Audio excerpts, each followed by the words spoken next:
talking about from that standpoint. So let's go ahead and get started. Just one thing is to understand, to understand is that in every single study that I've taken a look at, whether it be having to do with coffee, uh, avocados, or anything else, the researchers really do an unbelievably good job of trying to apply their methods correctly. The problem is, and the problem will always be, the sampling that they use in order to do the study. And this is extremely important. And I've had, I think, 2 or 3 shows on this, and I will continue to pound home this idea that if the sampling is biased at all, in any way, shape, or form, then the results will be biased every single time. I don't care how many corrective measures are made or how many of this is done or how many of that is done. If you have a biased sampling, you're going to have biased results. And I know that there are researchers out there, if they take a look at this recording, they're going to sit back and say, Chris, you're wrong. There are ways of correcting this. And I'm telling you that there's no way to correct that so that something is absolutely valid and verifiable. And that's where it has to do with statistical significance and probability. And that's what statistical studies are all about, is probability. So let's continue on with sugar substitutes and talk about this.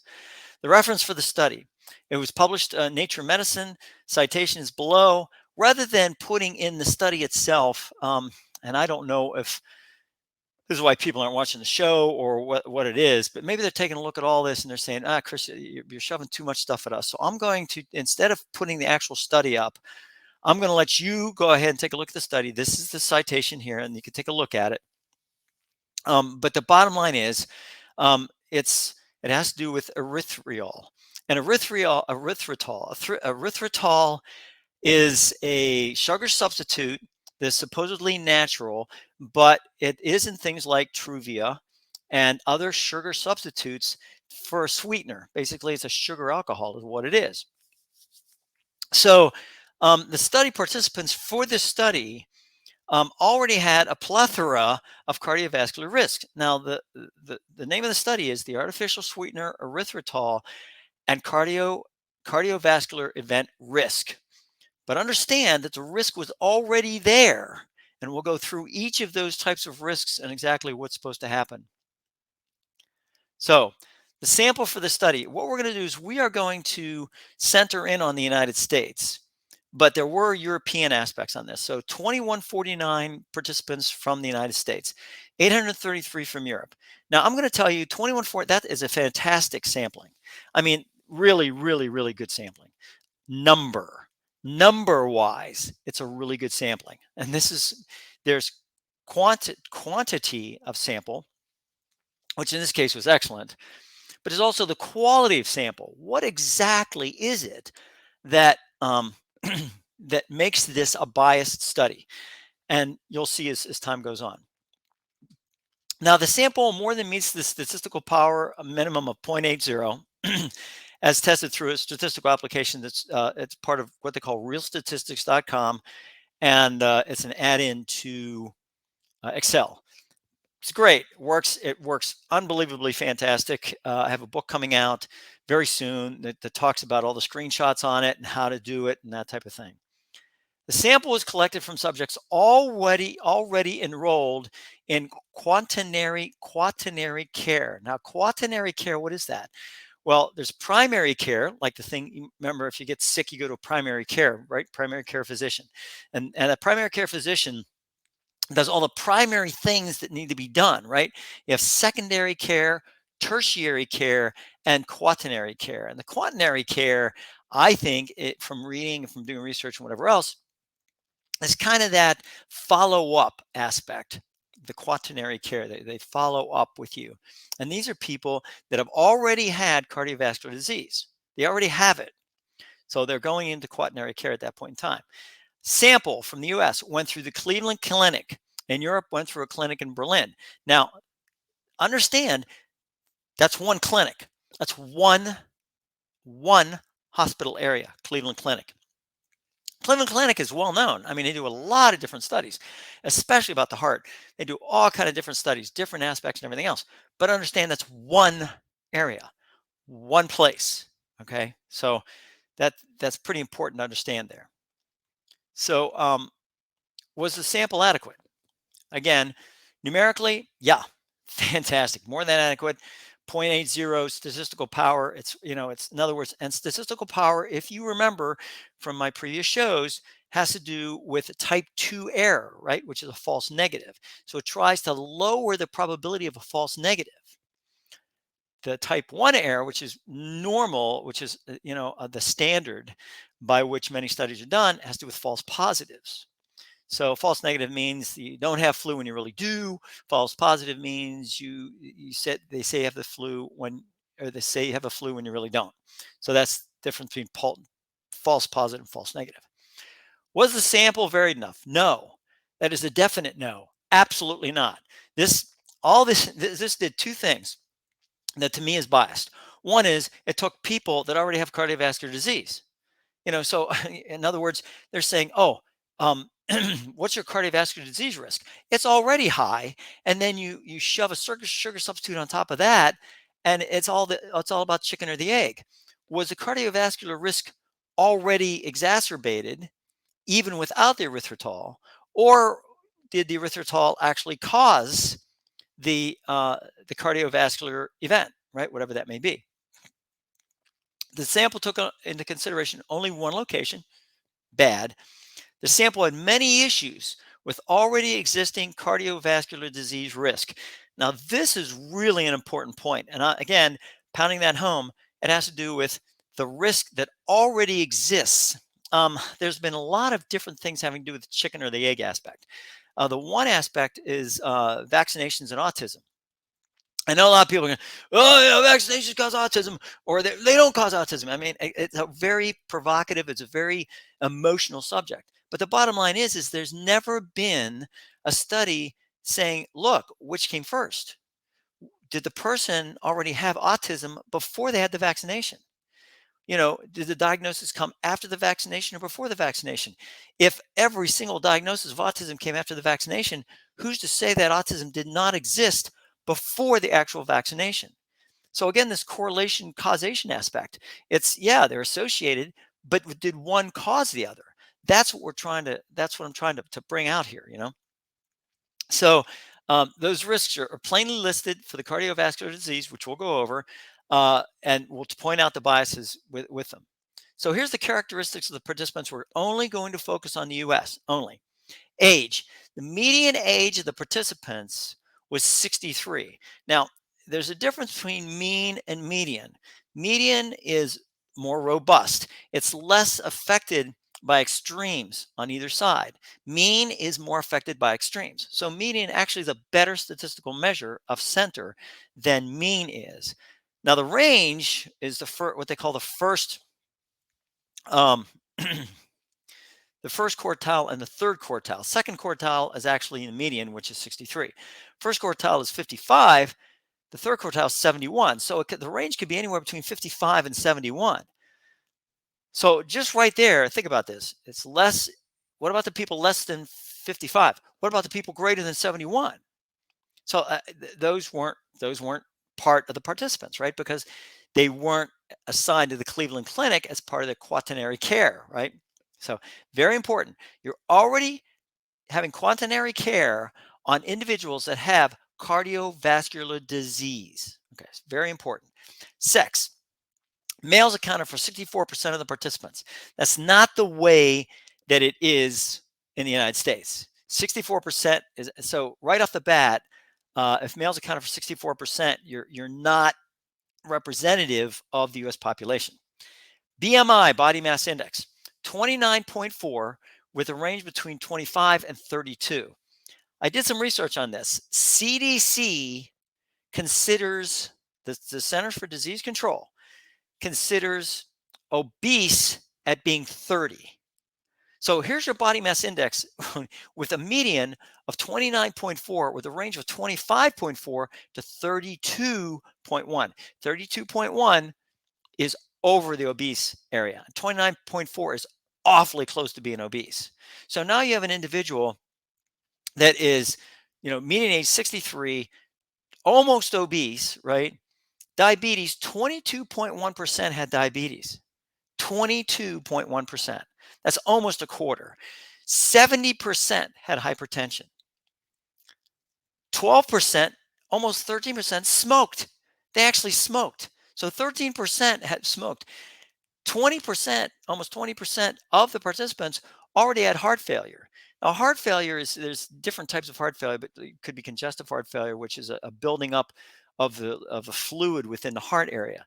So some of these people were on diuretics. They were on areas to try to get them to stabilize from the heart failure aspect. So it's another thing. History of myocardial infarction.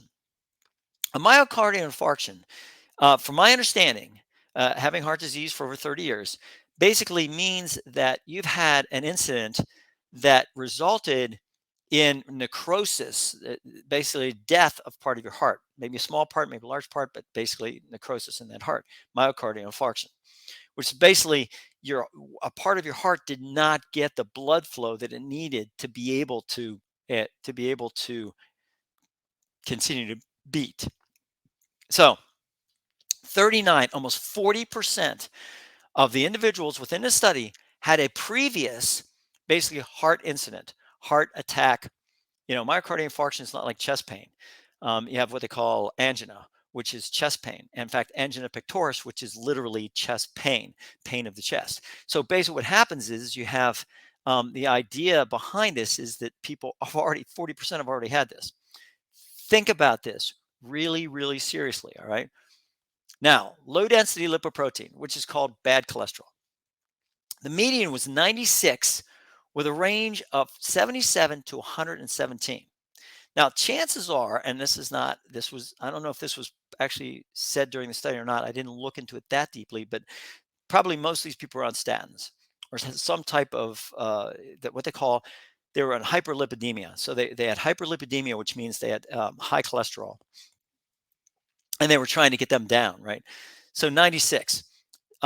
According to studies that I have done, not that I've done, that I've read, researched, is that below 70 is what you want to target if you have heart disease. None of these people, I mean, the range is 77 to 117, folks. So none of them were below 70. Some of them were below 80. 79 seems to be a secondary one. High density lipoprotein, HDL or good cholesterol, 34.5 with a range of 28 to 42. You want to have above 45. That's your target area. Above 50 is fantastic. Above 50 is good. So you try to get above 50.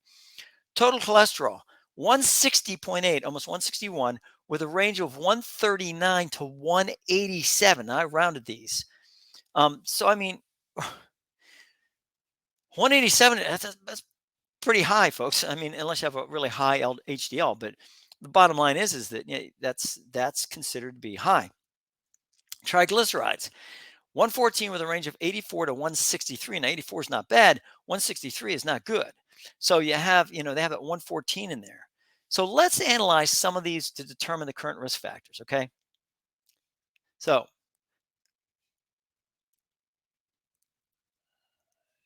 hypertension, 70% of participants listed as a major risk factor of heart disease according to the Centers for Disease Control. Obesity, BMI of 30, participants had 29.4 median. Listed as a major risk factor of heart disease. LDL above 100, median was 96. Listed as a third major risk factor according to CDC, if it's above 100. Okay, if LDL is above 100, it's considered to be a risk factor, and the median was 96. Cigarette smoking, 13%. Smoking has been associated with heart disease. Right there. 13% are smoking. They're still smoking, after having heart disease. So I mean, I'm on a list of 4: hypertension, obesity, LDL, and cigarette smoking. All 4 of which, at one point or another is part of those risk factors that are listed by the CDC. So, I mean, you have that situation there. So, what does this mean?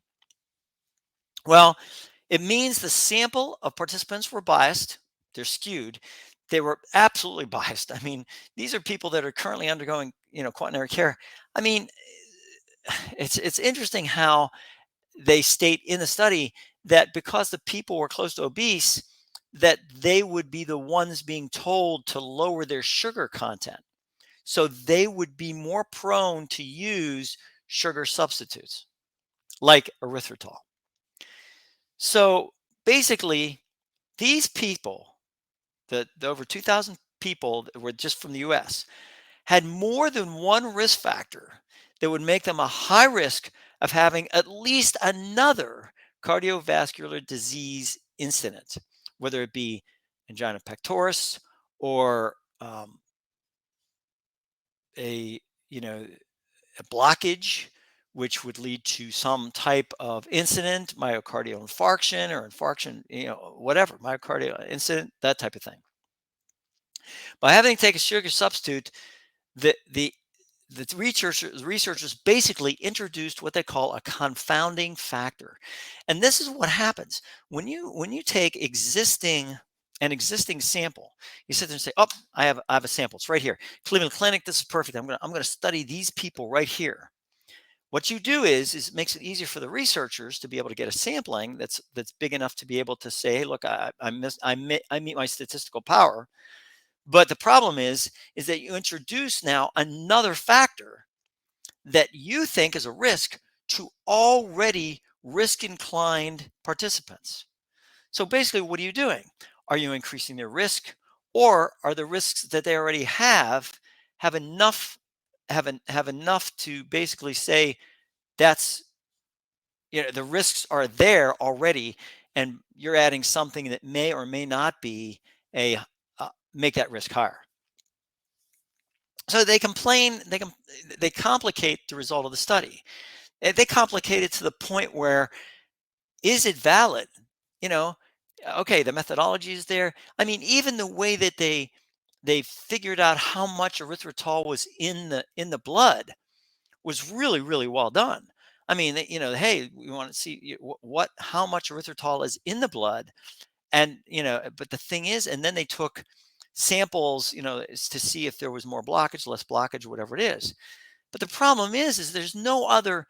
In other words, people can't exist on erythritol alone. So are they having hamburgers every day? Are they drinking to excess? Are they, or do they have other types of sugar things like donuts and things like that have processed sugar in them?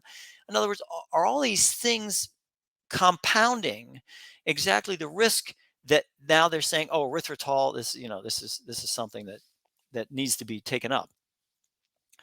So it's interesting how this brings it down to low confidence, right?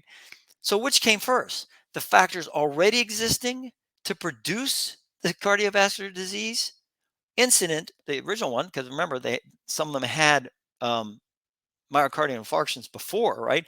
That doesn't count people that had chest pain and all these other things. It just counts people that had basically heart attacks.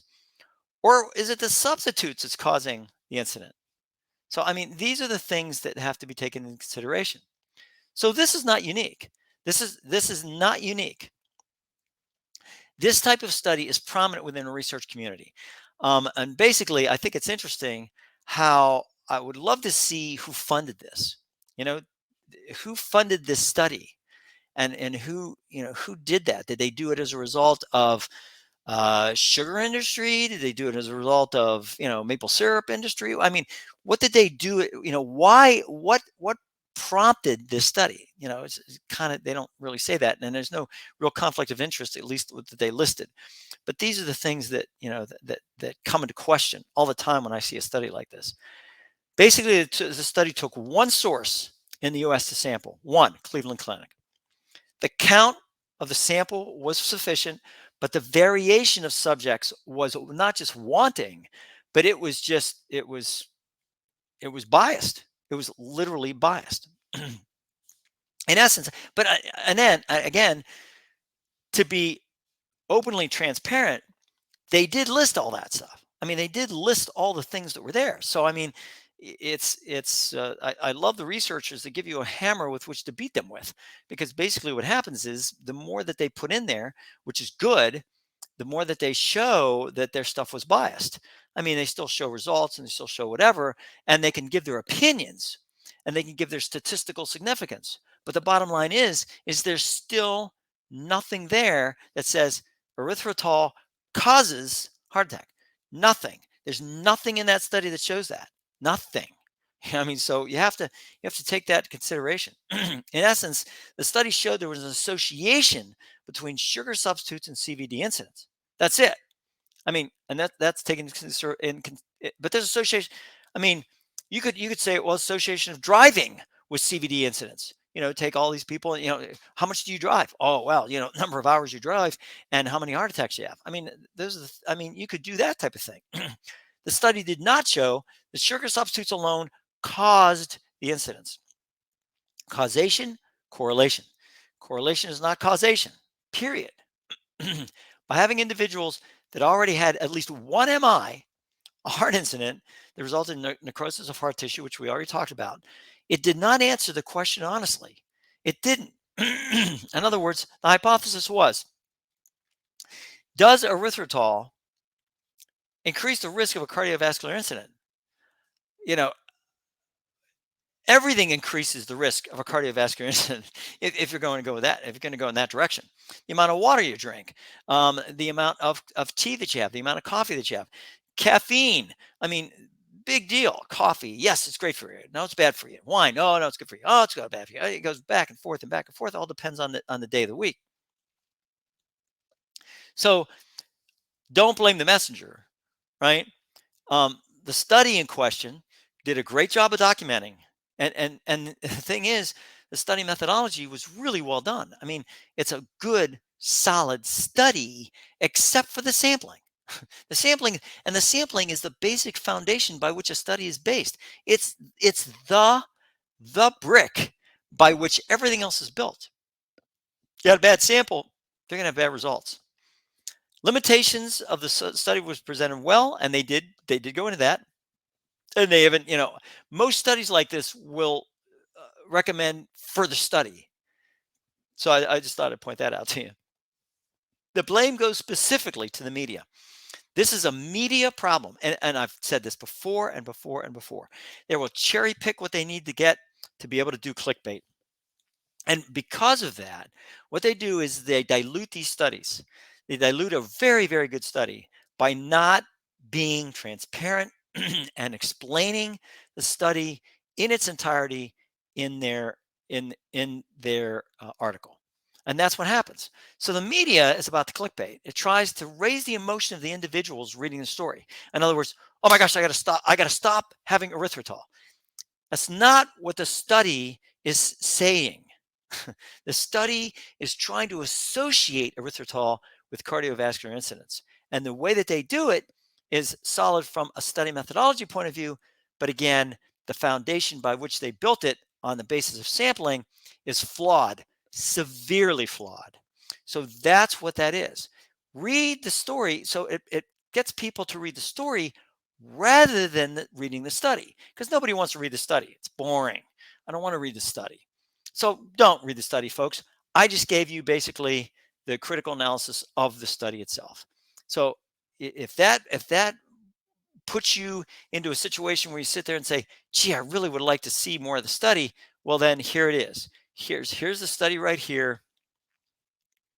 And this is the reference. Go to it, take a look at it. It's most of the time these things are free to take a look at.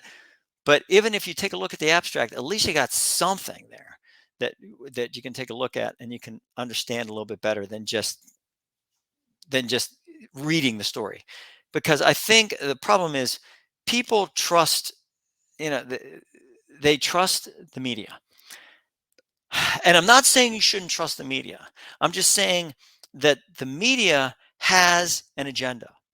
The agenda is read my story. I want to make sure that people read my story.